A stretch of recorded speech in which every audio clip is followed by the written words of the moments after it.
ಬೆಂಗಳೂರಲ್ಲೂ ಬಂದಿದೆ. First ಮ್ಯಾಚಲ್ಲಿ inauguration ಇಲ್ಲ ಅಂತ ಹೇಳಿದ್ರು. ಅದು ಇನಾಗ್ರೇಷನ್ ಇಲ್ಲ ಅಂದ್ರೂ ಪರವಾಗಿಲ್ಲ, ನಮ್ಮ RCB ಟೀಮ್ನ ಗ್ರೌಂಡ್ ಮೇಲೆ ನೋಡಿದ್ರೆ ಸಾಕು. ನಮಗೆಲ್ಲ ಕಪ್ಪು ಹೊಡಿತೀವೋ ಬಿಡ್ತೀವೋ ಪರವಾಗಿಲ್ಲ, ಯಾರು ಹೊಡೆದ್ರೂ ಪರವಾಗಿಲ್ಲ. ಬಟ್ ಯಾವತ್ತಿಗೂ RCBನೇ. ಕಿಂಗ್ ಕೊಹ್ಲಿನೇ. 18 ವರ್ಷದಿಂದ ಒಂದೇ ಟೀಮಲ್ಲಿರೋ ಒಂದೇ ಪ್ಲೇಯರು ನಮ್ಮ ವಿರಾಟ್ ಕೊಹ್ಲಿಗೆ ಸಪೋರ್ಟು. ಮತ್ತು ಇನ್ನು ಉಳಿದಿರೋ ಎಲ್ಲ ಪ್ಲೇಯರ್ಗೂ ಚೆನ್ನಾಗಿ ಆಡಬೇಕು, ಒಳ್ಳೆಯ ಗೇಮ್ ಮಾಡ್ತಾರೆ. ಇವತ್ತು SRH ಎಷ್ಟೇ ಸ್ಟ್ರಾಂಗ್ ಇರಲಿ, ನಮ್ಮ ಟೀಮ್ ಅದಕ್ಕಿಂತ ದೊಡ್ಡ ಸ್ಟ್ರಾಂಗ್ ಇದೆ. ಇರೋದ್ರಲ್ಲೇ 10 ಟೀಮಲ್ಲಿ ಬೆಸ್ಟ್ ಟೀಮ್ ಆಗಿ ನಮ್ದಿದೆ. ಈ ವರ್ಷನೂ ಕಪ್ಪು ಖಂಡಿತ ಹೊಡಿತೀವಿ. 100% ನಮ್ಮದೇ ಕಪ್ಪು. ಈ ಸಲ ಮಾತ್ರ ಅಲ್ಲ, ಇನ್ನು ಮುಂದೆ RCBದೇ ಕಪ್ಪು.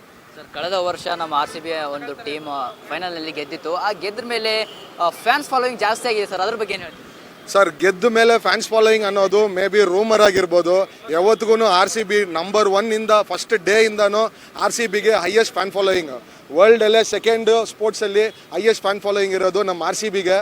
ಇನ್ನು ಜಾಸ್ತಿ ಆಗಿರುತ್ತೆ ಹೊರತು, ಅದು ಇರೋದು ಇದ್ದಿದ್ದಲ್ಲಿ ಜಾಸ್ತಿ ಆಗಿರುತ್ತೆ ಹೊರತು ಇವಾಗ ಜಾಸ್ತಿ ಆಗಿದೆ ಅನ್ನೋದು ಒಪ್ಕೊಳ್ಳೋದಲ್ಲ ಆಗಲ್ಲ.